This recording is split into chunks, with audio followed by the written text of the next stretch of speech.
Great, thank you. Welcome. Today is Tuesday, July the 24th, 2018. This is the Pitkin County Board of County Commissioners. This is our work session agenda. The first item on our agenda today is the Healthy Community Fund renewal discussion. Ladies, please. Good afternoon. Nan Sundin, Pitkin County Human Services Director, here with Mitzi Lettingham, Strategic Partnerships, and Karen Kenneman, Public Health Director. We are here today to talk about the Healthy Community Fund renewal. And what we're hoping to do, we've given you a fairly lengthy agenda item summary, and as well in the packet you will find the 2006 and 2011 ballot questions for your reference, and the resolution approving the ballot question and creating the governance for the fund in 2011. What we'd like to do is go through the presentation today, and then take questions. Go ahead. And have lots of time for discussion. Perfect. So what we're looking for today is general direction from you on what you desire for the length of the Healthy Community Fund tax after it sunsets this year, the amount of funding needed for the tax, a designation of dedicated percentages for the tax, and that goes in the resolution, and then a list of priority services that would go in the resolution and also in the ballot question. The reason why we need this general direction today is that we have a fairly rigorous agenda, schedule, timetable, and that involves this work session today, and then another work session on August 7th,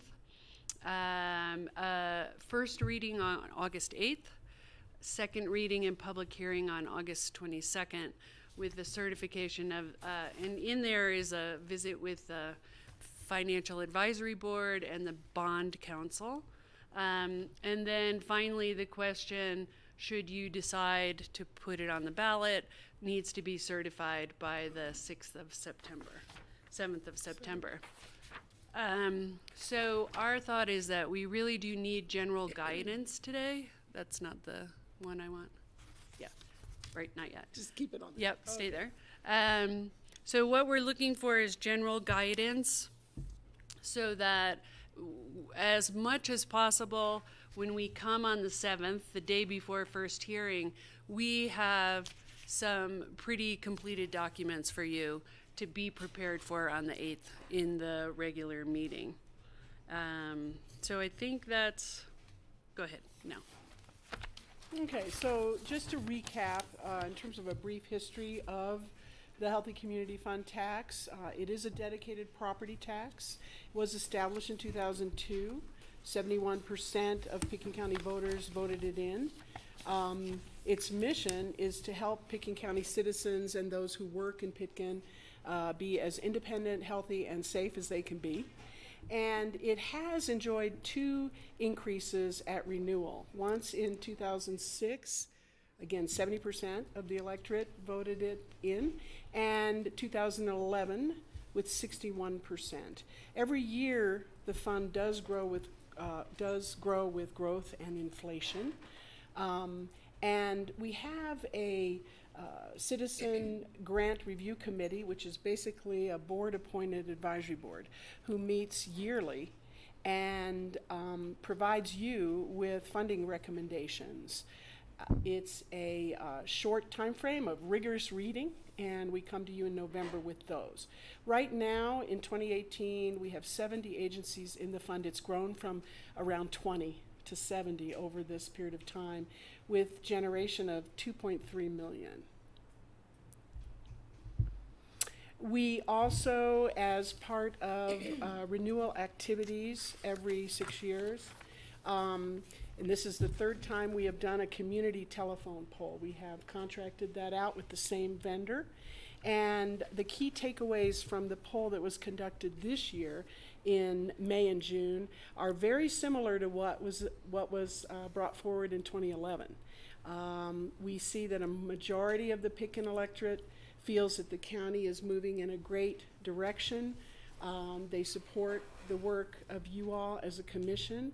53% feel that the level that they are paying in property tax is acceptable, and 74% did feel that the county is doing a good job taking care of people in need. That's a great percentage for us.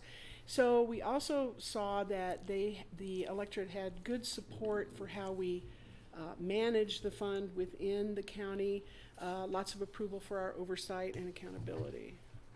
Great. So we're going to make recommendations, and then we'll take you back to the areas where we need for you all to decide or give general direction. So staff is recommending that you renew the tax for 9 years. We have a history of success establishing and renewing the tax. The first time we did it, it was for 5 years in 2002, after the first economic crisis that Pickens County experienced after September 11th. We renewed it, as Mitzi said, very successfully, both for 6 years apiece. As you all know, there are other discretionary taxes in the community: open space and trails for 30 years, childcare and housing, 30 years.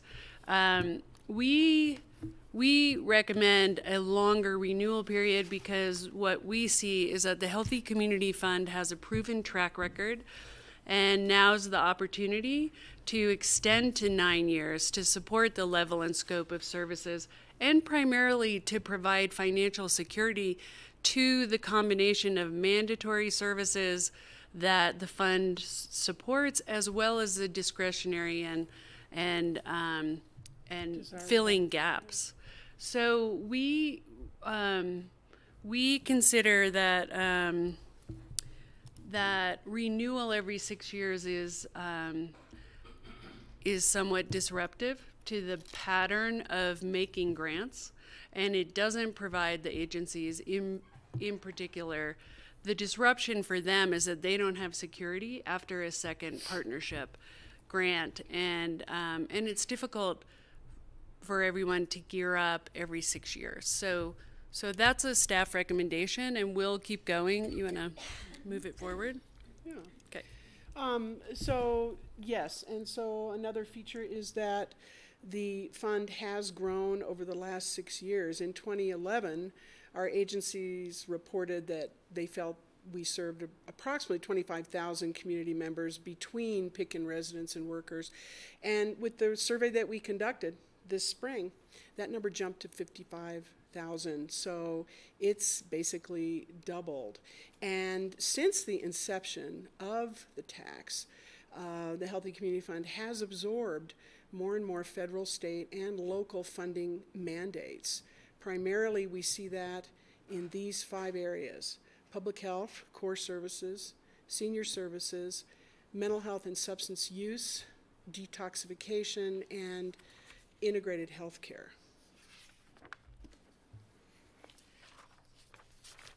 Am I going on? Yep. Oh, okay. And so just to quickly review, in the public health core services, the 2008 Public Health Act that was passed requires these 7 areas to be either provided or assured to be provided in every county. And so this is something that we are required to do: administration, governance, environmental health, assessment, planning, and communication, providing for communicable disease investigation, prevention, and control, definitely emergency preparedness and response, population health prevention, promotion, and vital records and statistics. In addition to those core services, the public health departments undergo an improvement plan every 5 years. And just recently, these 3 local priorities were identified, and so they dovetail: mental health and substance use, healthy housing, which in this view means safe, appropriate, and affordable housing, as well as access to integrated health care. And I might add that these requirements, these mandated requirements are here for the nursing services that go along with public health services. Our public health department will be contracting that out to our nursing service provider, Community Health Services. So that creates the full complement of service provision that we need. Senior services also, this a really important program area has been dedicated in the Healthy Community Fund tax at 21% off the top of revenues since 2002. So it has had 21% of the fund. And this area continues to need to be resourced very well as we move forward, particularly because of the growth in senior services. As indicated here, the 60-plus population in Pickens County is going to be 24% of the total population starting from 2020 through 2050. Currently, as of last year, the program was able to serve 800 individuals, and we know that represents just about 25% of everyone that might be eligible for services provided by our department, by the senior center. So the program is focusing on outreach this year, definitely, and has responded to the need for good nutrition in this population by adding a 4th lunch day. So the senior center does provide now 4 days of lunch. So this area really does continue to be important. So since 2011, the county has partnered with other municipalities and governments to increase our collective impact in funding essential services, critical services. For example, Aspen Detox is now has an intergovernmental agreement with the City of Aspen, Town of Basalt, Aspen Valley Hospital, and Town of Snowmass Village to share the costs of that service. Access to integrated healthcare is a partnership with Aspen Valley Hospital to make space for Mountain Family Health Center in Basalt. And the mental health and substance use services involves an intergovernmental agreement between Aspen Valley Hospital, City of Aspen, and Aspen School District, where we, in all 3 of these cases, used our collective funding to actually enhance or purchase the right level and scope of services that we needed. So we consider these now mandated, locally legislated through the intergovernmental agreement, and part of the obligation of our mandated services. So the Healthy Community Fund agencies report collective income, the 70 agencies, of over $65 million. And as you all may remember, the Healthy Community provides vital local support at about 3.8% of that. And that helps those agencies leverage other dollars. So it's critical that they get community support in order to bring in a very large amount of money. It is an economic engine on some level in our valley. What you all will see in the memo is that we've broken down what we consider mandated services, desirable services, that's the current services that are not mandated, and then a gap in services which we call unfunded or underserved. The areas in your memo starting on page 5, the mandatory services are the core public health functions, which includes the public health department as well as the mandatory nursing services for family planning, immunizations, and tuberculosis control and monitoring. We consider mandated detox and mental health and substance use, integrated care, senior services. All of those are either through intergovernmental agreements or through the resolution to approve the ballot question. And the last is in the mandated is that you all have approved no more than 5% to pay for the cost of managing the fund. And we currently have been drawing down about 4.5%. And that helps pay for our coordinator and some of the strategic partnership time. It doesn't cover everything. It's just a small portion. So the mandated services, you see the number up there, 1.7 million. The desirable services at 1,129,000 is really a list of what we're funding in 2018, separate from the mandated services. And that number, 1.1 million, is without any increase at all to any agency, nor does it reflect a decrease or an elimination of an agency. It would be just across the board if we were to continue carrying at the same level.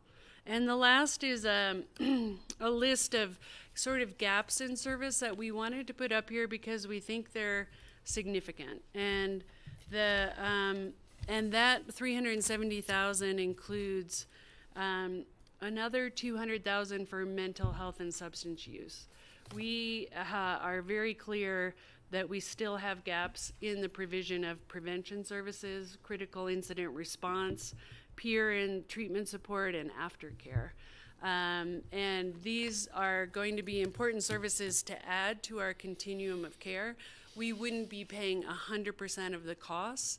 These would be, in essence, covering two agencies that didn't get funded through the RFP, and then adding support for critical services.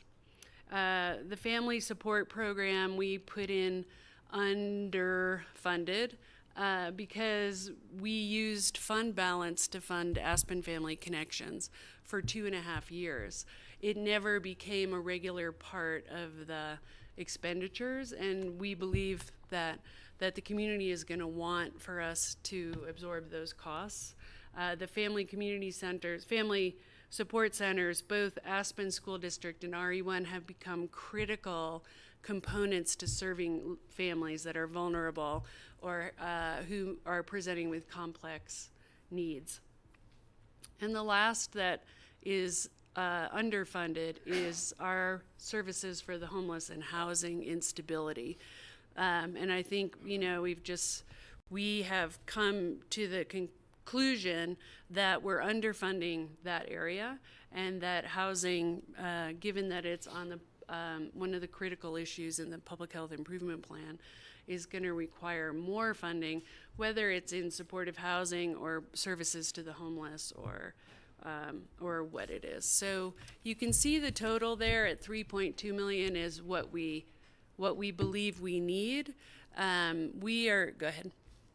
We're recommending that that the Healthy Community Fund be increased by 700,000 to generate 3,029,189. That's a little bit less than what we're saying we need, but we believe that amount, with 9 years of funding and growing by growth and inflation, will give us the length of time that we need and the amount of money that we need to manage gaps and changes in the level of service. This amount would be $7.03 per 100,000 of residential actual value. Of course, it's different for commercial. And it would reflect an increase of $1.62 from the current $5.41. Each time we've renewed the tax, we increase it. 340,000, 456,000. There is an argument, again, for having a longer period for the tax, and that we have to work within, and because the demands keep increasing and the amount keeps increasing. So I think that if it were held at, if there were 9 years and we had this amount, we would be held to that amount for 9 years. And that would help the community avoid further increases in 5 years if we had to renew.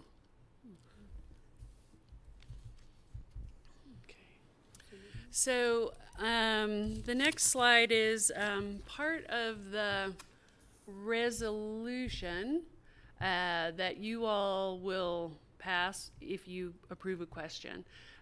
In the past, the resolutions have identified percentages for broad categories. And we're recommending that we add public health as a percentage. You all in the past 6 years have taken public health and decided on the funding in this room before we take it to the Citizen Grant Review Committee. We did that with Community Health Services, and we did that with Keystone, and we're doing that now. It doesn't make sense to have public health out there for the Citizen Grant Review Committee to struggle with, since it's one of the mandatory services.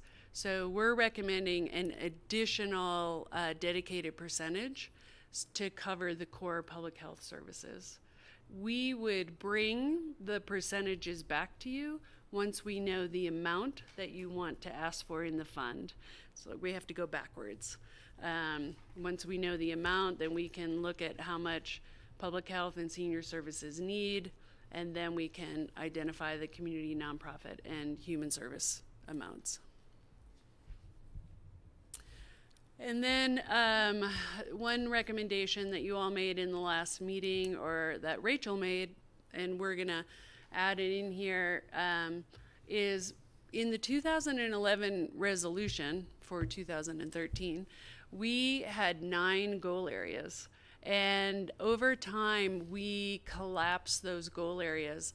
They're important because the agencies identify what goal area they align with. That makes their application relevant. And so one of the recommendations at the very bottom was to combine cultural treasures and environmental quality,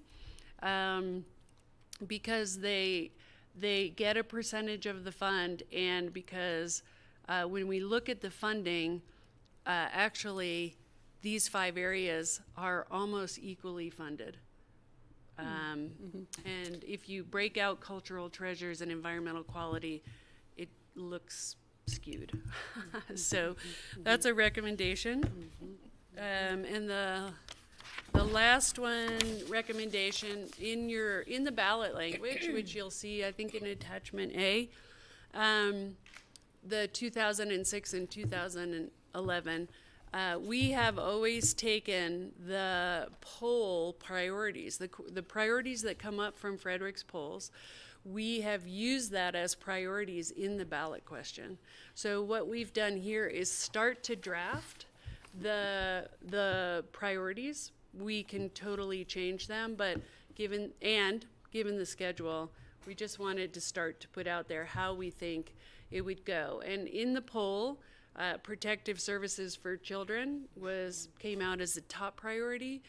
Protecting the environment was the second. So we basically followed the poll results by making these recommendations. We won't go into them, but it's certainly part of what we're looking for today. And so it brings us back to today. What we're looking for from you is general direction on length of the tax for renewal, amount of funding to ask for in the tax renewal, designation of dedicated percentages, and a list of priority services. Those are the main things that need to be addressed between the ballot question and a resolution approving the ballot question. Otherwise, we didn't see any significant changes in the governance structure that would be required, that we would change in the resolution. Do you guys want to add anything? That's great. I don't think so. I have a question as far as the increase of $1.62. What would the mill then be? It was on there. Was it I 7.0? That was the dollar amount. Yeah. Yeah. So just a reminder, is Tom in here? He's back there. So just a reminder that the question doesn't ask for a mill increase, it asks for an amount. And Tom can explain that better, but that is how we avoid Gallagher issues. So can am I Tom, right about that? come up and explain that? Because people will ask us, what's my mill?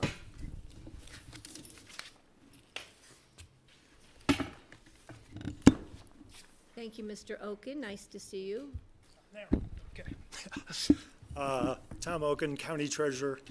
The mill levy will be calculated from the total amount of revenue that we're asking for, divided by assessed valuation when that's known. We get preliminary assessed valuation in August coming up, so at that time we would have an estimate of what Right, the 'cause I know what the people mill will ask. levy will be. But the question, if, Yeah. did you have it up there? Which one? Okay, so which slide? The latest question, Oh, Oh, it's in our the packet. 2011. But anyway, the question itself we don't have it up asks for a dollar amount. Right. And by doing so, it asks for a dollar amount for the first year, and then it asks for increases of inflation and local growth, which is what's allowed by the state constitution. So So in that increases 2011 the amount from year to year and basically authorizes whatever mill levy you need in order to generate that amount of revenue. So 2011, it asked for an increase of up to, of the 464,000 for a property tax levy of up to 1,944,000. Right. So just at the end of the day, for me, and I'm sure for other members of the board, when the public is asking us, a lot of people think of it in mills. Yeah. So at the end of the day, if we have that, We that will. would be great. Perfect. Yeah. We can get that. Perfect. Thanks. Thanks for Okay. that explanation, Tom. Patty, Greg, if you could, please. I would love Tom? to see an increase just in percentages. How much, what percent has this gone up between 2011? What was the amount? And then what percentage increase are we asking for again? Some people think in percentages. And it'd be also nice for me to, I guess the median assessed, or median actual value of a home in Pitkin County right now is about $1 million and change, $1,029,000, I believe. It'd be nice to see what the cost is for a median assessed home. It just helps people. I guess they can do the math, but it gets them a little closer. It would just be nice to see how this is increasing, and I really appreciate what you've done with the increase in the service levels needed over that time, because until today that wasn't clear to me. Right. But I like being able to see what kind of increase are we looking at. And Greg, your Percentages. question about wanting to see it in percentages, I think is good. And then reflected in the amount of percentage of, we've seen an increase in need. Right. So we can say we're increasing it by X percent, but the need is increased by Y percent. Because if people are gonna look at that, they need to look at apples and apples. And I think also as we go forward that, we talk about a mandate, and whether it's come from the feds or the state, or if it's come from locally, it'd be nice to know how has the mandate itself increased, over the last 6 years and 6 Funds years for the before that. mandated services. Right, yeah, so what has been laid upon our shoulders that we didn't ask for or didn't anticipate, only so we can really get a picture of what's being required of us, because I think the fund is changing and the demands on the fund are changing. So you're asking to see the amount of funds we're having to fund an unfunded mandate. Well, yeah, or unexpected, maybe. In 2011, we had very specific information about decreases that agencies were experiencing in federally mandated services. We have not seen a decrease at this point, nor have we seen an increase. At this And point. as you know, it's threatened, right? So it's pretty tenuous, but we're not in the same situation that we were in 2011, where we could concretely say, these agencies have lost this amount of money federally. But I think, at least for me, part of the championing or campaigning for this will have to be that we're constantly watching what's happening at state and federal Yes. levels, because of the anticipation that we're gonna be seeing cuts, both in funding and possibly an increase in demand for us to be providing these services. I would love to ask for the board, and something that popped into my head as we were talked about increasing this to 9 years from 6. What happens if all of a sudden funding is lost in the next few years? Are we locked into this percentage, and what's it going to take on the part of the board to change that if necessary? So it's a double-edged sword, increasing the length to 9 years. Right, and the thing to keep in mind as well is that, you always have the ability to go back and either ask for more or ask for more time within whatever time period you approve. So, for example, we went early in 2011 for a 2013 question. So I guess what I'm saying is there is flexibility with what you all set in terms of the voters' appetite for more time, more money. So if you wanted to increase, you'd have to go back to the voters. Could you decrease without going back to the voters? You could do that through a mechanism like a temporary mill levy credit, which is basically how we deal with reductions that are required due to Tabor. I was just wondering if everything shifted in light of a whole change at the federal level, and we were getting more funding, and we didn't need to request so much funding from our own citizens. We could, but in order to increase it, you'd have to call it back to a vote of the electorate. And the board has done that in the past, I believe in 2011 with the Open Space and Trails Fund. Yes, we did. So George? Yeah, speaking on the mandates, so the Public Health Act imposed these mandates. Some are funded, some are unfunded. The Healthy Community Fund tries to fill in those gaps. My question is, within the range of those mandates, what is actually required? Or in other words, are we going above and beyond by providing additional services through the Healthy Community Fund? And if we did not have that, then the level of services, we would still maintain or the requirements for those mandates, but those services may be diminished? Do you want to answer that? Sure, we can. I'll give it a try. So, George, you're exactly right in that we receive some funding from the federal government and the state government to provide the core public health services, but many of them, there's an expectation that communities fill in the gap, which is what's been happening here in Pitkin County. If the Healthy Community Fund went away, let's just say, I think that would be a decision of the board and on recommendation of the Board of Health to determine what services we would want to still provide at what level. I think that would be a really robust conversation to try to figure out. One of the things that we've talked about, and we've talked about with community health services, is that we would put in the percentage for public health funding the core nursing services that are mandated, and the desirable services, which for them is prenatal care and some others, that those would be contributions from the Healthy Community Fund and the Grant Review Committee outside of what's mandated. A couple of things to keep in mind. In human services, much of what we provide is reimbursed at 80-20, right? We pay 20% locally, and the feds and the state give us 80-20. Public health doesn't have that level of guarantee, and that what we know, at least from our neighboring counties in Eagle, Garfield, they are paying upwards of 50% or higher because the reimbursement is much lower.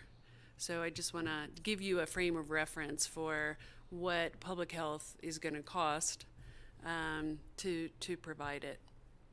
Yeah, I mean, the point for me is the importance that the Healthy Community Fund will provide, not only in terms of fulfilling this gap, but going above and beyond just sort of the mandated services. I think our community has expectations that we'll do much more, and we have been doing much more. Mm-hmm. So I think that's an important point. Mm-hmm. Right, and Karen and her team are seeking grants constantly to do more. And doing well. Right, and do it well. Tobacco and others, the co-responder grant. Yeah. One other quick question. I picked up on that, the amount of people who have been served won't jump from 25,000 to about 55,000.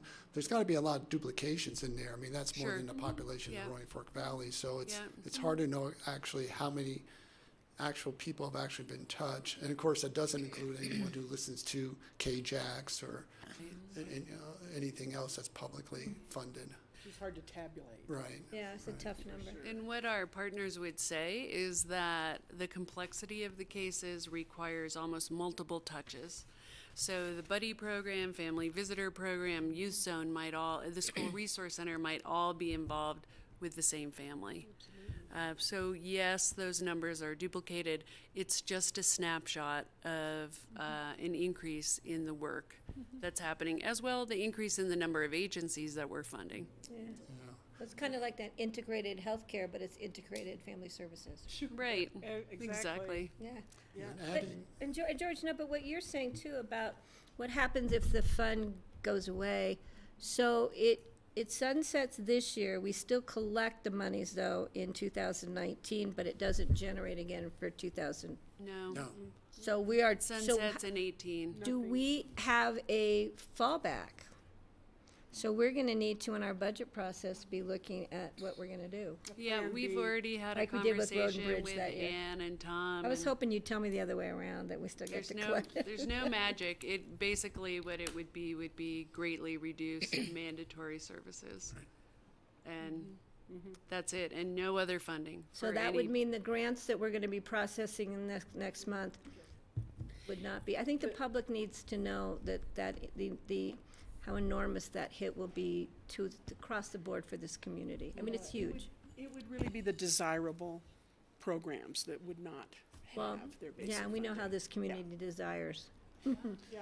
So, Right, as well, the mandated Just have would two be. more. but George has more than Steve. yeah, when you talked about adding public health as coming right off the top line as a percentage, that will of course mean that some of these other categories will probably see a lowering of the percentage, although if we go for a slightly higher mill levy or dollar amount, Yeah, the pie grows Right. to offset perhaps Right.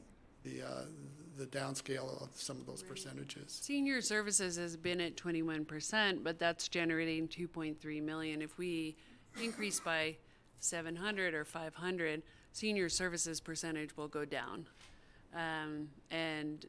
So it should be, well, We have to, by adding public health, basically the category that you will be impacting is the health and human services category. So in the past, it's been almost, if you include senior services, like 87% funding health and human services and 13% community nonprofits. So now we're just putting public health aside. The health and human services will change, but you're funding public health. And then community nonprofits likely will stay the same. Yeah, thanks. Steve, please. I have several points. One has to do with maybe we should consider doing two different lengths of time. One would be for mandated services, which would be perhaps the 1.7 million for the mandated services, and make that a permanent thing in the request. And then all the rest would be for a time, 6 or 9 years, whatever length of time is decided upon. The reason to ask for that is mandated services. If there are things that are mandated, we don't want to have an unfunded mandate, and it just gives us more permanent security for those things that are mandated. The other things, if it doesn't get approved, well, it's optional things that just would end up being cut if the measure wasn't reapproved at some point. Do you think, could we ask Tom Oken, extraordinaire treasurer, if he has a reaction to that, since he's the I ballot can't question? tell how he's reacting in the back of the room. Are you reacting? No, anything's possible. You need to be on a mic. I think we may, and I know, Tom, you're coming up. If the board is interested in pursuing an option like that, it may be worth talking to bond counsel about how that fits into single subject, Tom. Yeah, I think it's probably would. Yeah, I think it would too. Because the subject is the Healthy Community Fund tax. It would make for a fairly complicated question to split it into two, but I think it's feasible, and we could bring you a version like that after checking with bond counsel that they'd approve that. Hey, George wants to. Yeah, I'm not supportive of that. I think it's going to be confusing. I think this ballot in November is going to be extremely long and large as it is, and I think we're competing against ourselves by doing that. So I would not support that. I agree with you, but that does not mean that, I'm going to be very positive here, when this ballot question is passed in November, 2 or 3 years down the road, we could come back with a mandated question. If we pass the Healthy Community Fund for 9 years, we might be able to take that up if we saw that that was going to be an issue at hand. So that would be a good thought. But I think George is right. Yeah. The ballot already this year, but that's an interesting thought, Stephen. Actually, It is. I was thinking more about in the next time around, thinking about this and working it out, not trying to work it out right now. I was thinking more long-term, but I wanted to float the idea and just put it See out Tom's there reaction. as something to think about. Boulder has 2 taxes. One is for mandatory county services, just like you're talking, and the other is for desirable contracts to support county services. So so Boulder and Pitkin are the only ones who have a tax like this.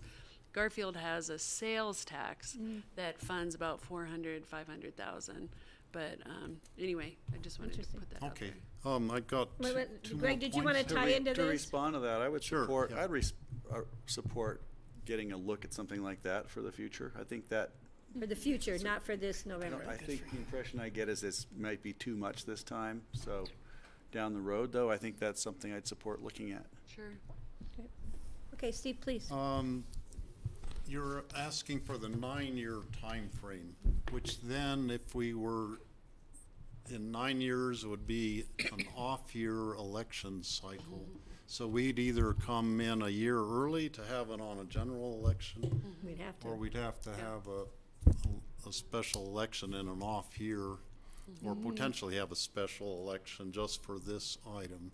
And I'm wondering if we should maybe just say, make it an even number, like 10 instead of 9. And I wanted to find out your reasoning on that. The reason why we suggested 9 is that we offer partnership grants for 3 years, and that would allow us 3 3-year partnership cycles. However, 10 years would allow us 1 year to get our feet on the ground and go for 3 3-year partnership cycles, and give the board an option to go early or do whatever with the renewal of the tax. Is there a comment as to the chances of a 9 versus a 10? I mean, is there a public sentiment that they're thinking 9 sounds better to the public than 10? Well, what we heard in the poll was that there was a lot of appetite for 6, no appetite for permanent, not much appetite for 15, and then 9 was the year that Frederick sort of floated, and there was some appetite for a longer period.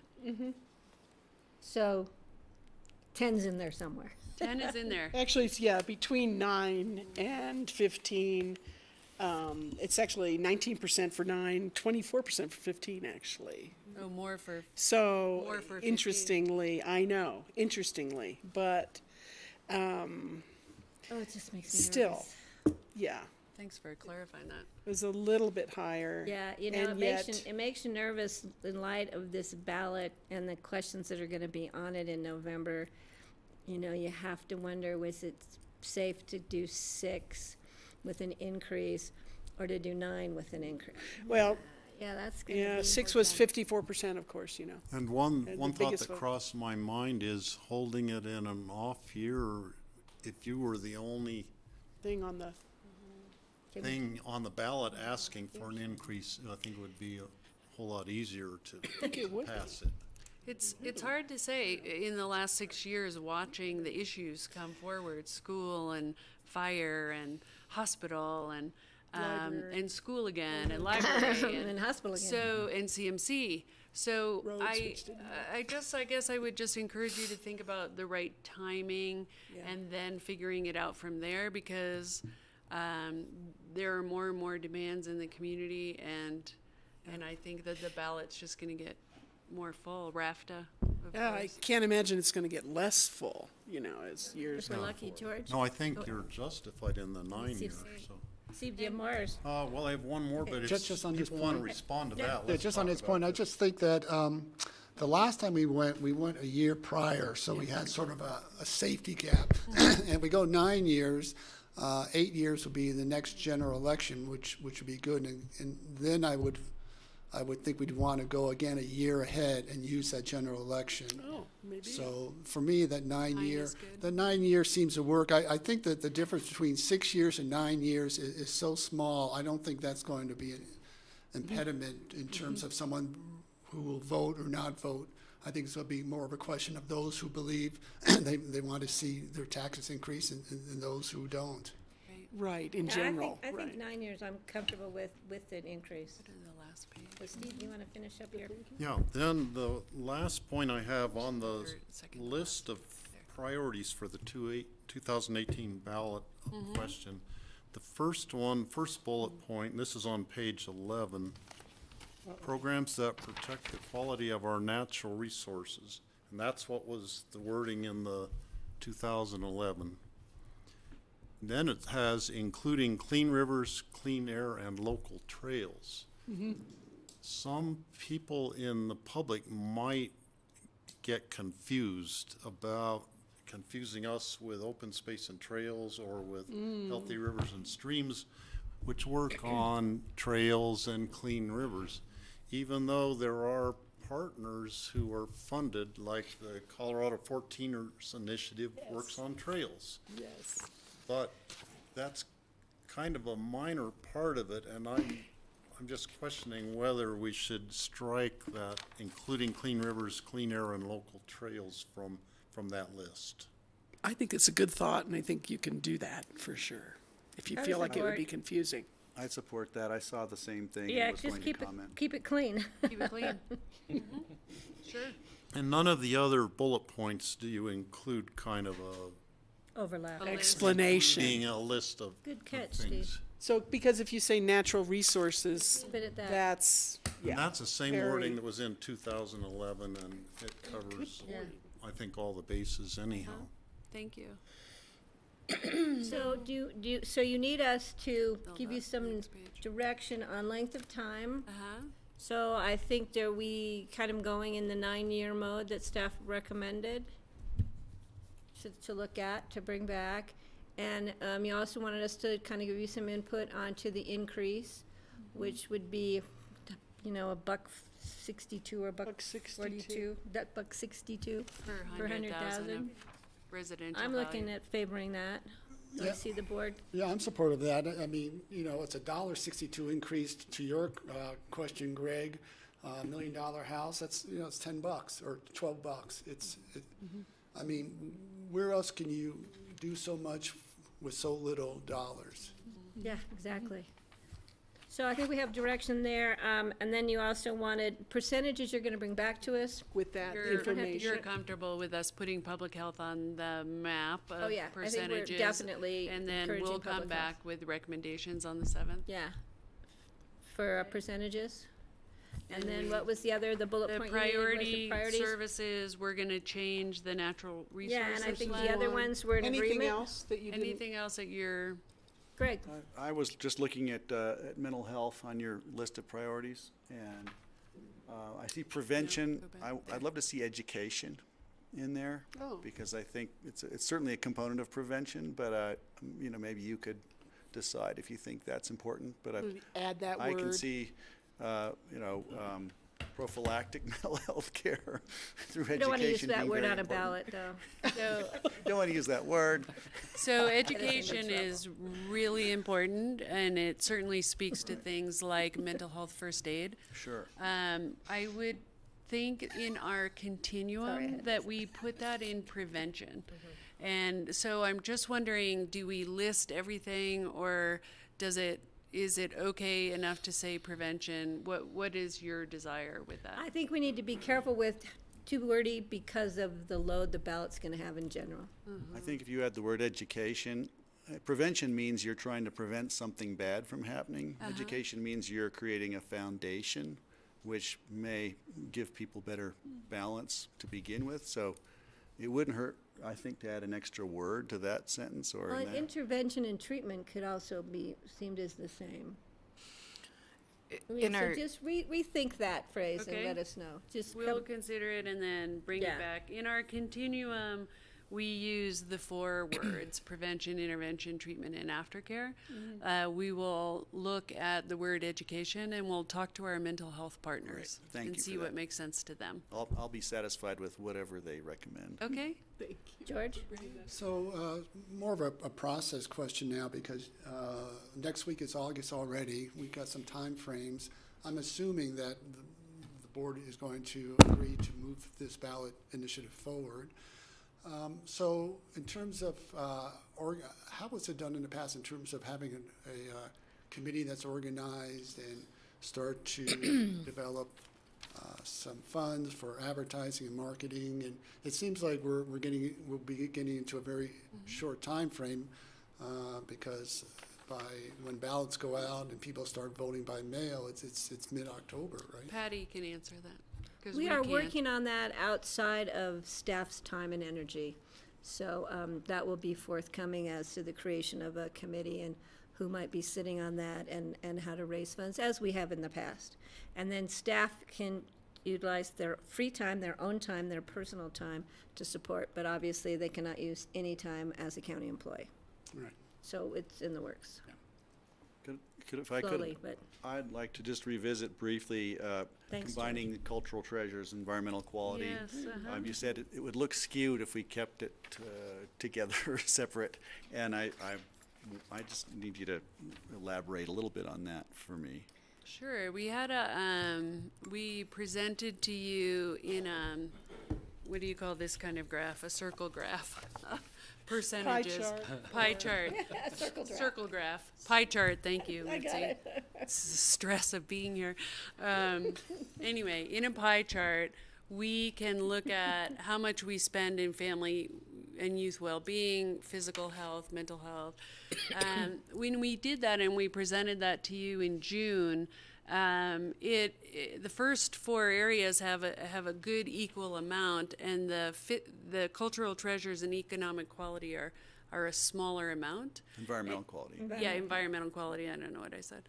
And right. So some of it is optical, but it's also about the percentage of the fund and the commitment to those areas.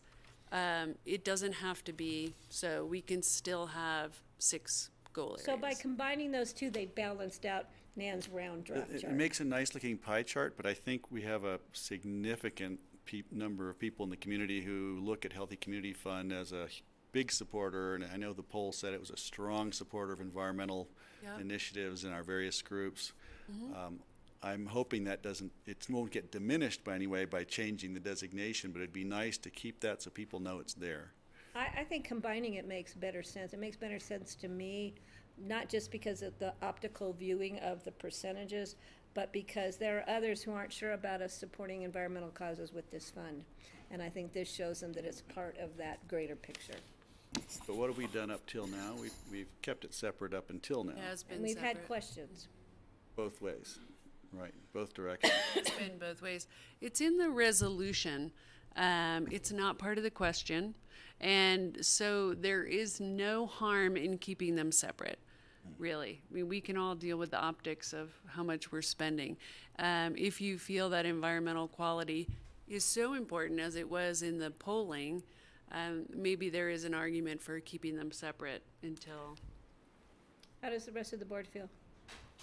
Does anybody, George, Steve, separate them out, put them together? I think it's more of an educational, as you say, it's not going to be on the ballot separated out. So it's just more how we present this information to the public.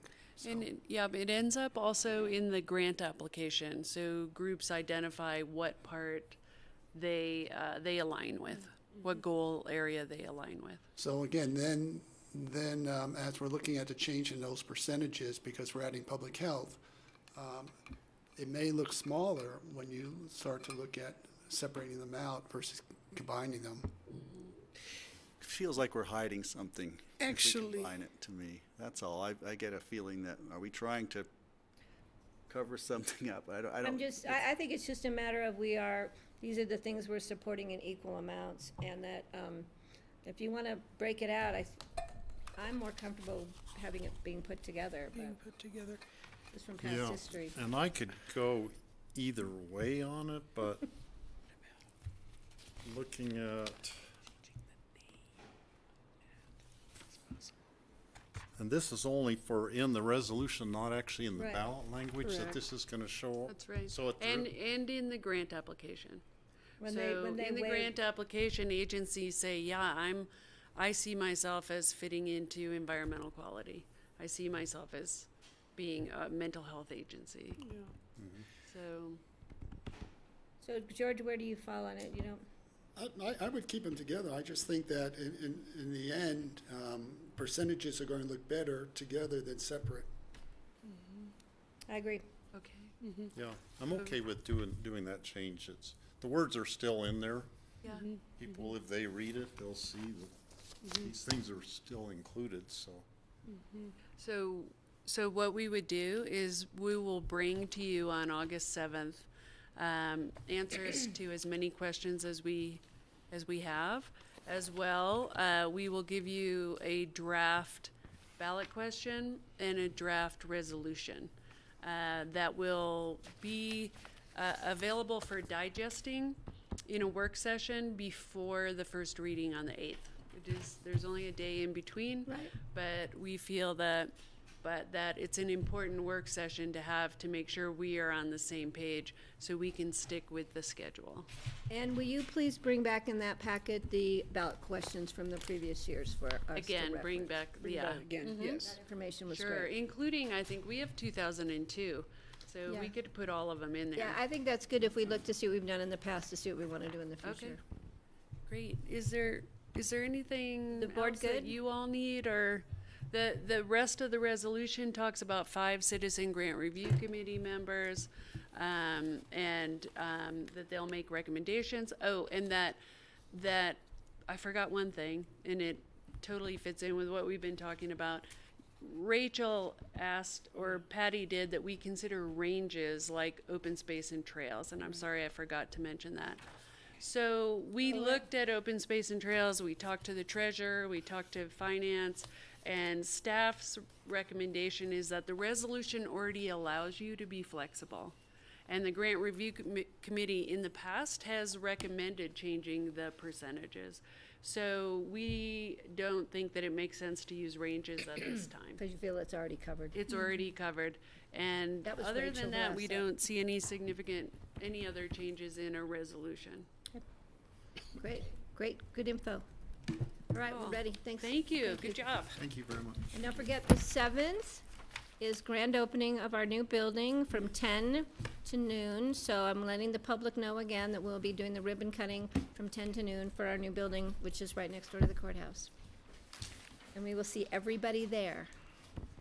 Thank you very much, guys. Thanks for coming. Thank you. All right, next item on our agenda is the introduction of the new Root Eye Water and Power Authority Director. April, please come forward. And Mark, I'm gonna let you do the introduction, Mr. Fuller.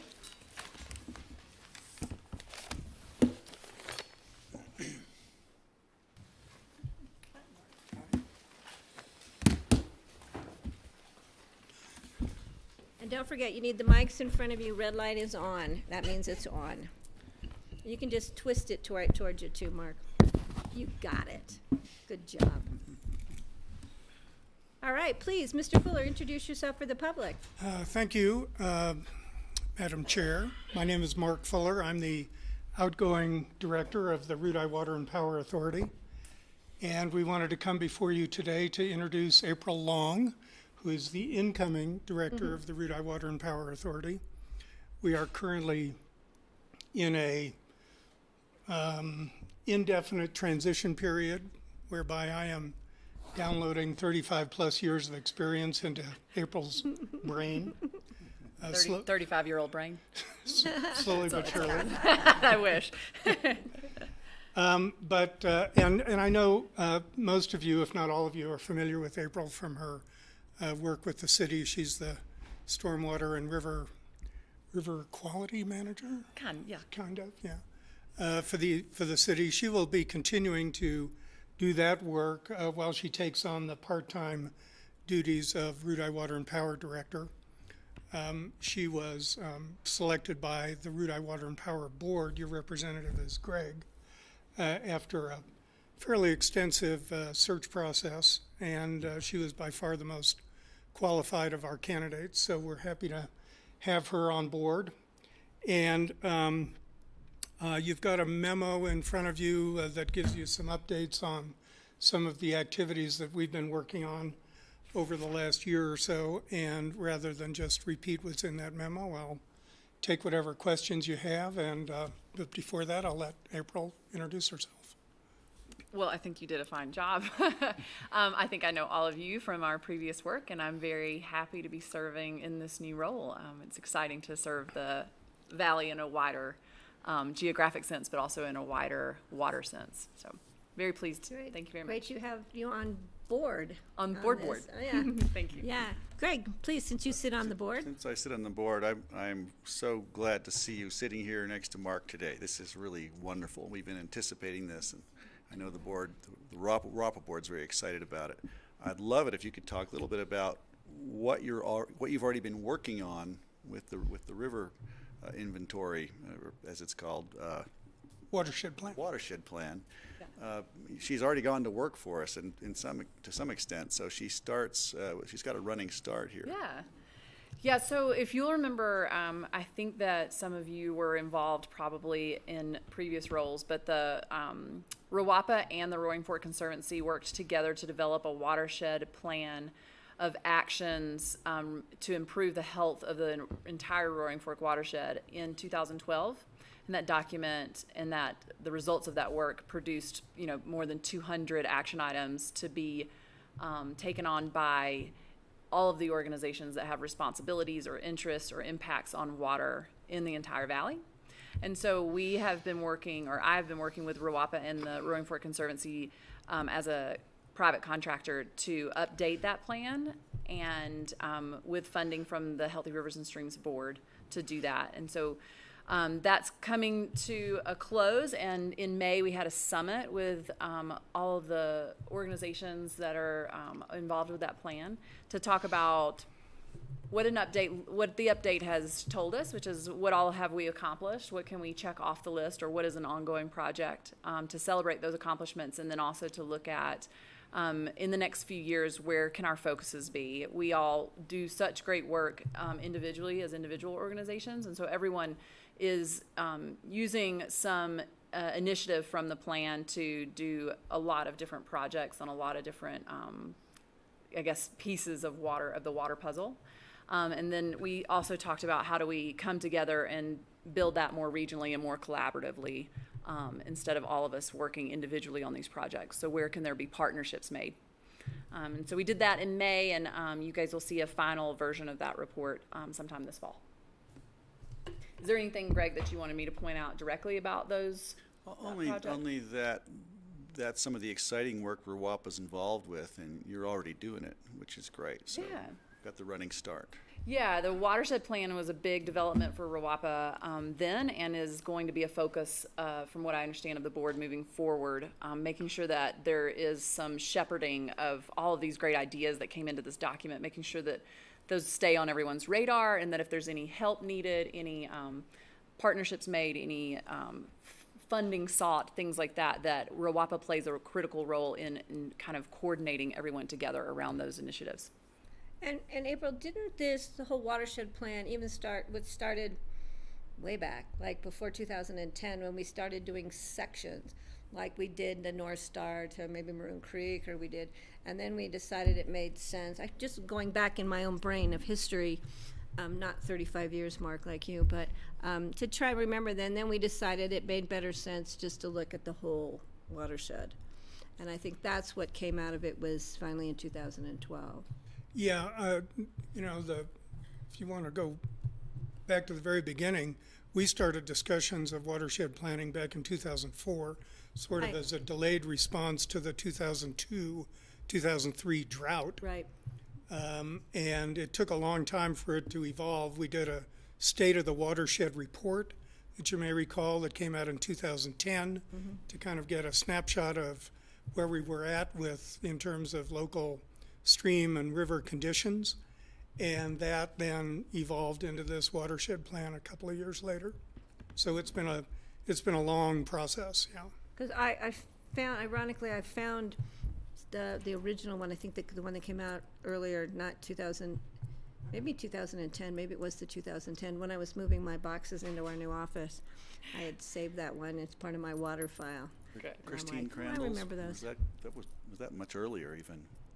Yeah, she worked on the original Yeah, Yeah, discussions. Yeah. 2005 or so. yeah. Yeah.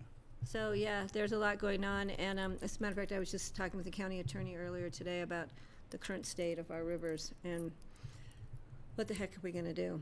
And we're losing such river quality and quality. I mean, we've lost the quantity in the river, but now we're losing the quality because this drought is just killing our habitats. It's a very tough year. It's really Nobody has enough. really been difficult. But Steve, please. Are there any other things that RWAPA does that are like mandated things that aren't on your list? Like, for instance, the hydroelectric production or water sales or leasing of the water, or anything that are important functions that kind of fall by the wayside. They're under the radar, so people don't really pay attention to them, but it's actually stuff that you've been doing that April would be taking on. Well, the weekly conference calls that are referenced in the memo under Root Eye Management kind of fall in that category, in that it's the management of water for the endangered species flows in the lower Colorado is one of those things that goes on every single year among a great many different organizations. We've been participating in it, trying to represent local interests since day one. And it's not something that gets a lot of headlines, except in a year like this one when, you know, there's no water to be had. But in terms of hydropower, water leasing, that kind of thing, we're sort of on the outside looking in on a lot of those issues, in that, for instance, the city of Aspen has pretty much complete management control over the hydro plant.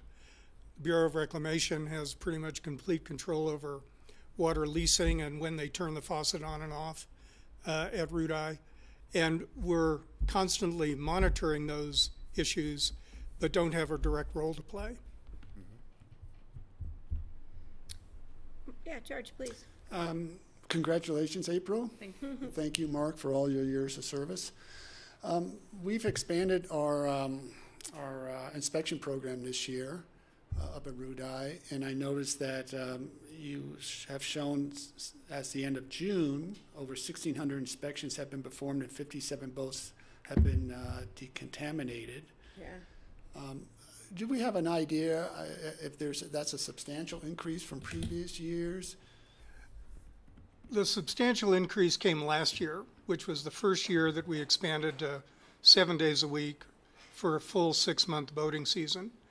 And these numbers are comparable to that. I think we've had a few more decontaminations this year. I don't know that we had any boats that had adult mussels on them last year. So having 2 boats this year is sort of an alarming trend. But in terms of sheer numbers, it's comparable to last year. Last year, our total inspections went up about 40% because of our expanded hours. Yeah, and we're finally getting some state funding for the program that will help not only ensure it continues, but allow for perhaps even further expansion of hours or timetable. Yeah, the state has really stepped up this year, and there's every indication that they'll be able to continue funding at a pretty substantial level. And at the very least, that means that the local contributions won't have to, I don't want to make any promises on behalf of April and Rudai, but they probably won't go up in the future. The other big development as far as the A&S program goes is that the Bureau of Reclamation has finally started to actually show some interest in supporting that program. And that will not come in the form of direct funding for the program, but it will come in the form of some sort of cooperative agreement with the Forest Service on site improvements and site maintenance, which is also a pretty big change from previous years. Yeah, great. Good to see the Thanks. cooperation. Yeah, it's important. Yeah, Rachel, congratulations. And it's my understanding, Mr. Fuller, and maybe we'll be seeing you too, April, is tomorrow. We'll be seeing you here at noon. That's on my calendar. All right. Yeah. You don't want to miss it. Yeah. You sure? Maybe Yeah. I do. We're not. It's not a roast. Well, I don't know. It's up to Greg. He's. Yeah. But are there any more questions or? No. Thanks. Thank you. Thank you both. Okay, thank you very much. See you tomorrow. Okay. Thanks, April. Fantastic. All Thanks right. for Next coming. item on our agenda, folks, is our future agendas. Oh, whoops, I went to the wrong item, Patty.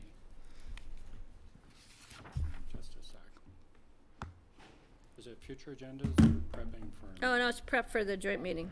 I just didn't have any paperwork on that because there was none. That's okay. So we have two joint meetings coming up. The first is on August 7th with City of Aspen, and then the following week, the 14th, with Garfield County. So we've set aside some time today just to do some prep. Yeah, I think I'll start off with the City of Aspen meeting.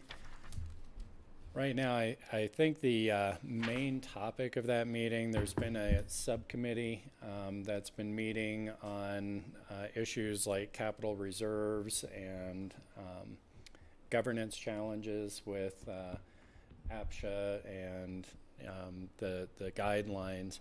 That group is working on a set of recommendations that I think they would like to bring forward for this August 7th meeting, just in terms of a list of kind of issues and options for both bodies to consider. Those recommendations haven't been finalized yet. We're still working towards finalizing those this next week. So we will not have an opportunity as this board to see them or discuss them before we're shown them at the city meeting. And that would probably, yes, because we do not have a meeting. It's a fifth week Right. Next week. I'm just concerned that we're going to fall back into having these meetings with the city council where staff presents and we never have an opportunity to actually discuss, but we'll, because we don't have any choice. The city's leading this one because it's at City Hall. You know, we've found that those meetings aren't as productive as the meetings when we meet outside in a different venue, but we'll just have to see how it goes, because I was kind of surprised to see it on here, so. George? Well, I think we'll have a little opportunity to get an update because we'll be looking at what this would mean for a new IGA with the city, and that will be discussed because it's an IGA. That will be discussed in exec this afternoon. Right, and so all of this is pretty new to me. I didn't realize that this was all happening, so I'm kind of taken off guard that we're having the, I just hope that a meeting with city council can be productive, because in the past our experiences have not been productive. Yeah, well, this was sort of what's the word I want? It was put forward several months ago at our last joint meeting, knowing that the subcommittee will have been working in between the two meetings to bring forth some recommendations. So I think that will happen, and I think it will be a productive meeting, frankly. Well, and I just hope it's not a presentation where staff sits before us and we, the electeds, just don't ever have a chance to actually discuss. Yeah, I'm no. hoping that. No. I don't think that's going to be the case, hope. Patty. I think it's going to be a set of kind of alternatives and questions for both boards to discuss. expect that it'll take more than one bite at the apple to get to any I'm expecting resolution, that but too. I hopefully just this will get the I conversation don't want the started. time to be, I want the time to be productive, because, you know, I just hate going to those meetings and walking out going, what did we actually do? So I'm willing to give it another chance, but we'll just have to see. Does anybody else have any comments about that joint meeting? Well, I have a question about the venue. That is the first day, I believe that's the first, isn't that August 7th? But we go to City Hall. I know we're going to City Hall. Why aren't we doing it in our room over here? We could certainly ask if they wouldn't mind But it coming may be over, in if you the guys want to future. host in the new I think building. it's probably better if we go to City Hall where the layout's already known. We're still kind of working out the bugs, but I think once we see how our room works over here, I mean, I really dislike the City Hall meeting room. The table is, you can't, you know, you're sort of like trying to see people down there, and it isn't really that conducive to right. discussion, I don't think. I agree with you, but I think for having our first day in our meeting room, I think it's probably wiser if we go to a site that could be set up appropriately. Yeah, I think I don't want to be winging it We the might first have, day. there might be something goes wrong with our room that we're not foreseeing right now too. You know, I think it was simply a matter of we trade off hosting, and I think last time that the county hosted, and so this time it was the city's turn to host, so we were doing it at their venue. Right. So. Well, I look forward to when we host and we can Yeah. have it in our new room. And Me we too. we just need to make sure, speaking of that, we need to make sure we still have the Dunaway room on our outgoing agendas. I don't want the community to Oh, we miss do, me. okay, yeah, we will get that Yeah, we just need to, switched so off. not to mislead the community. Does the board have any other, do you have more, please? Well, we have the The Garfield Garfield County? County meeting on the 14th, and I do apologize. I think you had talked to Phyllis potentially about some topics for Thank that you. meeting at the last, when I was in Cortez. I don't have those notes in front of me, so I can fill you in. What Phyllis had suggested is that we just talk to Garfield County Commissioners about the positive things that have occurred, our intergovernmental agreements, our working on Thor, the broadband, the assistance they offered to provide during the fire if we had lost power, and there was another one. they're also are assisting with the financing on the Mountain Family Right, Health Mountain Family facility Health. in Basalt. And just so we can say, God, thanks, this is a great cooperative effort we're seeing, and if we could do just a little brief update at the meeting on this is Thor, this is how we're gonna roll, this is what happened during the fire, just so that the public hears what those positive things. Did you have specific issues outside of that? I think that is a fantastic way to start, because we actually have a lot of positive partnerships to talk about, and that's been good. There's also probably some legislative items that we're finding some common cause on.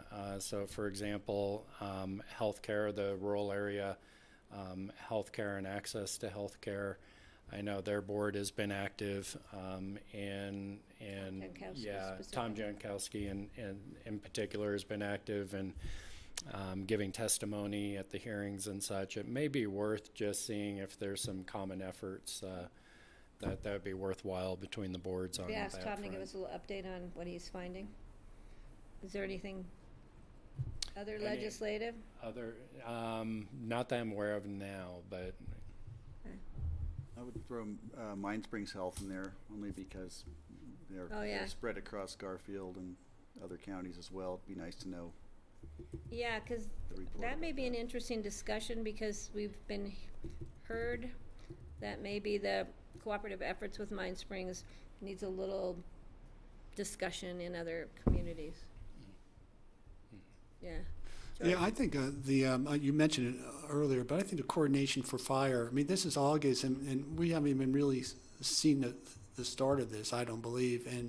And now the fire is heading into Garfield County as we speak. So I think a good discussion and how we're able to help out with each other and the success that we've seen with the joint efforts. Yeah, because they really rallied when we were at risk of losing power, how we were going to do the continuity of government aspect of an emergency situation, and they stepped up to the plate along with others down Valley offering space. Yeah, I wonder if we would invite Valerie McDonald to sit in on that or not. It's up here, right? Yes. Yeah, they're it's coming. in our new meeting room. They're So coming to I our meeting would- room. Yeah, I think we, They're coming to Pickens County. yeah. Yeah, so see if Valerie might just want to sit and be there to answer questions. If she, who knows what'll happen, but when is the meeting? August 14th. Yeah, so God only knows where that fire may be by then. That's a good point, George. Anything else, Steve? Well, it's kind of along the lines of legislative issues that we could cooperate on, but I was thinking along the lines of CCI issues, and Garfield is in the Western District, we're in the Mountain District. So there's a whole series of meetings that we don't sit with them at CCI, and there might be things that are really things that we should be aware of, or we could maybe be working together more on some issues of common concern and Well, you know what? CCI, which sometimes are legislative, but sometimes there are other than that too. What might be helpful is to see what list they submitted to CCI and see if there's any comparables. Because I don't think we want to sit here and talk about oil and gas and fracking at this meeting, but let's see if they didn't put forward items that Pickens County put forward and see how we can work together on those items. I bet they have a list that we could see. I wanted to ask George if there should be any transportation raft conversation. No, No? no. No, their voters won't be voting on it. Unincorporated Garfield County, they don't vote, and so It's there's just no a sense Glenwood having that Springs and conversation. Newcastle. Yeah. Just a heads up for your information, I will be out of town from October 6th, which is a Saturday, through October 13th, which is a Saturday. And I will be missing a regular and a work session meeting that week. Did you say the 6th? October 6th through the 13th. So I'll be missing, Greg, I'll be missing a regular meeting and a work session meeting that week. I have a family commitment. What are the dates again? October 6th through October 13th. I'll be out of the country. You're leaving me to drive? Do I need to drive? You're No. leaving me to drive the I'm leaving bus? you to drive, yes. I will definitely be back on the 13th because ballots go out on the 15th. All right, anything else on future agendas? Steve and then George. It's on the week of August 22nd, that sheet. It says the CCI Mountain District meeting, and the location is going to be in Poncha Springs at Oh. the town hall. That's fun.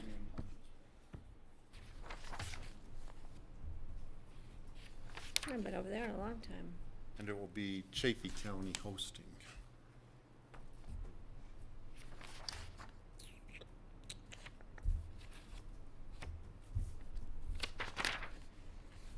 Okay, is that it, Steve? That's it. George? So, John, we don't have any time. Maybe we could be done during open discussion, the planning for the mini retreat. I don't see any time allotted to that, I don't know if you were anticipating open discussion for that, or? I wasn't, only because we had kind of generally set the time aside. Oops, sorry, thank you. We had generally set the time aside to talk about kind of how we're going to divvy up future board appointments and those sorts of things. But if the board would like to have a further discussion about items to cover, we could certainly do that during a Okay. open discussion. Yeah, I was envisioning something different than just board appointments, frankly. For our retreat? A mini retreat. I was Yeah. thinking more of some substantial issues, so Okay. revisiting, because I thought that was your original intent, to revisit some of these issues that we discussed at our regular retreat. There would be some opportunity for that. Some of them are probably too big, so we could set aside some open Let's discussion. have a little time for discussion that. so the board knows what we're gonna do at that retreat. Okay. And then the other time I don't see set aside is September 4th. You've got the time set aside for listening session regarding the Crystal River Valley Trail. Is that, I don't see where our next joint open space and trails meeting is. It seems like we should have that before we have a listening session again. Something seems to be out of sequence here. Yeah, let me look into that. I know Fran has been working on times with Because Charlotte. the comment so- ends this This week. Friday. Yeah. So I don't, I mean, Okay. it's a sequence. It seems like we should have our joint meeting where staff is going to make some recommendations. We'll have that discussion, and then we send that out. Yeah, that's a good point, to the George. public. I didn't catch that.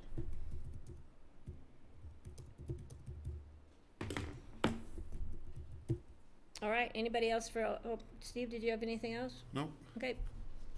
We're good for future agendas? What? John was here for open discussion.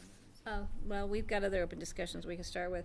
I'm just gonna start, I tried to get a hold of Kara there. Rachel sent us a thing about submitting comments, a letter about NEPA, the restructuring of NEPA. Did anybody else get the email from her? I think we'd already had Kara working on that. So she's gonna be working on a letter for us to bring back. I will try and she was in a meeting, so I didn't get a chance to touch base. So I will see that she got the email that Rachel sent. Okay. Yeah, I didn't pick it up until late because my phone, my iPad wasn't synced with the rest of my life. Fair enough. Well, I'm going to actually try and show you some pictures here. Uh-oh. Here's John.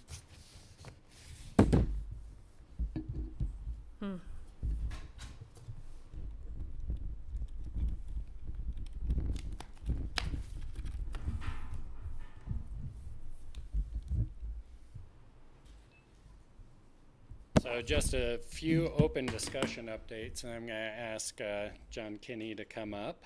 But just wanted to show you a couple pictures. That's really hard to see, but the work has really begun on the Basalt Vista housing. You can see that sewer lines are being installed, backfilled, and compacted. Benches are being left for other utility installations. Eventually roads will go in over this area. This is kind of the big debris flow retention pond that's getting scraped out. It's getting ready to be compacted. Just to remind the board, we do have SGM on retainer, so they are watching each kind of step of the work to make sure that it's progressing according to standards and plans. So we're going to be getting these types of reports from SGM on a regular basis on the progress on Basalt Vista. So that project is underway, and we'll keep you apprised as it moves forward. Great. Other projects that are ongoing, go ahead and take this out. Elephant Mountain, the tower work has continued there. It is being done with an Airbus helicopter. There is some discussion about needing a heavier duty Huey helicopter possibly to get some of it up. Helicopter? They're not going to be, I know, Patty. Patty's been looking for that helicopter, right? Not yet. The heavier duty helicopter doesn't look like it's going to be needed, but there are a lot of helicopter trips going right now. So if you do get questions from folks in the Crystal, that is for reconstruction of Elephant, and it is going as planned. We have inspections scheduled with ComDev next Friday, so they'll be looking, they should have all the foundation work and such done Great. at that point. As the board is aware, we've been steadily moving into our new facility, the administration and sheriff's office building. That's going well. We have our soft opening. We've been doing business in there. The clerk, I believe, is moving later this week? This week, yes. And that will be the last set of departments to move in. We're going through punch list items, just as you expect with any new facility. We're going through the little stuff, making adjustments and testing things, but it looks like we will be all set up and ready for business and to provide the public tours on August 7th. Patty, thank you for the reminder earlier. Ribbon cutting ceremony will start at 10 o'clock. We will have a number of things going for the public. We'll have some music going. We'll have an opportunity for the public to contribute to a time capsule, a 100-year time capsule. We'll have the opportunity for public to leave notes to the future, basically, as well as to see some of the items that we are leaving in Yes. to represent today. We'll also be doing tours of the new facility. We'll have a number of speakers that And we will have refreshments. Thank you, Patty. We'll have Don't refreshments. forget the food. Could probably use one right now.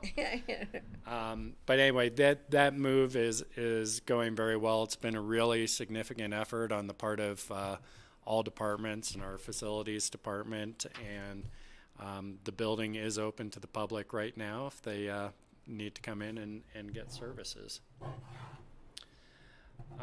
With that, I'll invite John Kinney up. We have some news, exciting news regarding our environmental assessment to share with you. A little brief information for us.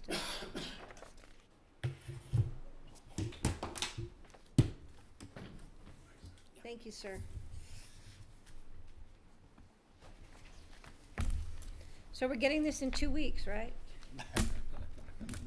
The infamous 2 weeks.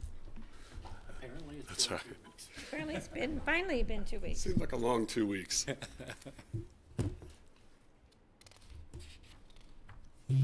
Wow, this is cool.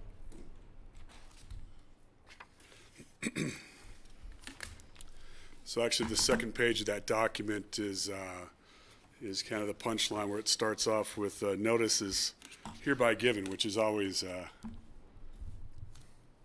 attention-grabbing phrase. So the public has been waiting for this. Yes, they have. We have all been waiting for this. So good afternoon. Thank you, John. Good afternoon, members of the Board of County Commissioners. My name is John Kinney. The privilege to be your airport director here in this very cool town. So we have some exciting news today, and that is that the Federal Aviation Administration has finally given us a document that we have been waiting for, and that is that the Federal Aviation Administration has approved a final environmental assessment and a finding of no significant impact or record of decision, or known as FONSI ROD, for the proposed runway and terminal improvement projects at the Aspen-Pitkin County Airport. So very exciting news, a lot of time spent by this body as well as the Community Input Committee, as well as a variety of folks interested in the outcome to make sure that we really keep that airport in balance with the character of the community. And this is just, as you know, one of many steps yet to come as we move towards that end goal. So I have a summary slide here that they gave us a FONSI, an ROD, record of a decision, and that this applies to two components. One is the runway being relocated 80 feet to the west for us to preserve scheduled service as we know it today with jets at this community. And the second component that was also cleared in this environmental assessment was the construction of replacing the terminal building and the ancillary facilities. So transit being incorporated into the terminal building, access, egress, ingress, parking lots, and roadway circulation elements is what the ancillary facilities mean. So today we're really interested in just giving you a summary presentation and then returning before this body in 1 to 2 weeks and doing a much deeper dive and going into the components of this packet that you have in front of you. The packet that you also have in front of you is exactly what we'll be posting to the community. And that's one of the commitments that we must come through with for the Federal Aviation Administration. So we're required to make the FONSI and record of decision available to those affected and the public. So we will have these hard copies at 3 locations inside Pitkin County, one at the public library, one at the county hall, and one at the airport administration. We will also have electronic copies via those 3 websites as well so that people can view it online. It's a 30-page document. The really substantive portions are on page 25 and page 26, and that's really under section 9. And that really just identifies what the county is committed to in terms of mitigating measures to make this as compatible with the community and environment as possible. Excuse me. We're also required to inform the public, as we talked about, via public notice, and the newspaper is the vehicle in which we've chosen to use. So we're planning on putting a legal description, notice, inside both the Aspen Times and Aspen Daily News. They've asked us to run it for 15 days. We're thinking that might be a little bit too short, and just kind of given the feel and flavor of this body, a staff's recommendation is to extend that to 30 days, at which time comments can be made to the Federal Aviation Administration, whose document this now belongs to. And we have the authority as this board to just do an automatic extension. We don't have to do a request for extension through FAA. Correct. You have the authority to do so. Do we have the authority to do it for longer than an additional 15 days? Could we say go for 45? Yes. Yes. So the environmental assessment summary, we talked about that its record of decision is that it is finding of no significant impacts, not to say there are not impacts, and those impacts are to be mitigated on page 25 and 26 of that approximately 30-page document. That 30-page document is what will be available to the public to view online, as well as hard copy at the 3 locations that we had talked about, the airport, library, and county hall. Legal notices will begin on August 2nd. There's a little bit of a front-loading time of about a week in advance, so we'll get that ready by Thursday of this week. And then 1 week will put us on August 2nd, will be the first publication date of that document, and it'll run through August 31st, and that would be the 30-day window time frame. Board of County Commissioners study session in 1 to 2 weeks, where we'll do a deeper dive on this topic. And then what are the steps after that? Folks might ask. September and beyond, we're just really looking to begin the community dialogue and the project design, and just making sure that what we come up with is the best fit for that balance between airport character and the community. George? Great, that's pretty exciting, John, huh? I know, I'm like, can Very we wait exciting. till Really after exciting. November? This has been years in coming, a lot of kidding. work. My question is, does this now open up the door for us to get in line for some grants now that we've got this FONSI done? It does. It does. It also provides access to us for some of the entitlement grants. So every airport that has commercial service, based on the volumes of passengers that go through, you're entitled to a percentage of those. You're entitled to larger grants the more passengers you have. So we have about $6 million in grants just waiting for us that are entitled to us that we can use towards this, towards that community process, community dialogue and design that we're interested in entering into. Great. Yeah, it's good to hear. So I guess, thank you. I think that we've been waiting for this, and we keep telling the community it's coming, and we can tell the community it's here. We really encourage, as we always do, we encourage community comments and input. Does the board comfortable with just allowing this for 30 days? Or knowing the nature of this community, do we want to consider allowing it for 45? Or what would the board like to see? I'd go for 30 days, and if there seems to be an uproar from the community, we could always extend it, but 30 And is that days. a possibility? To add on, if we agree to do it for a 30-day public comment, Good. can we add another 15 if we hear from the public they would like longer? That's a really good point, George. And I made this last slide for if people are interested in, even though it's in the documentation, where do they send comments to? Oh. They actually send it to Candace Kroll, who's in the FAA Airports District Office in the environmental section, but she's using her name.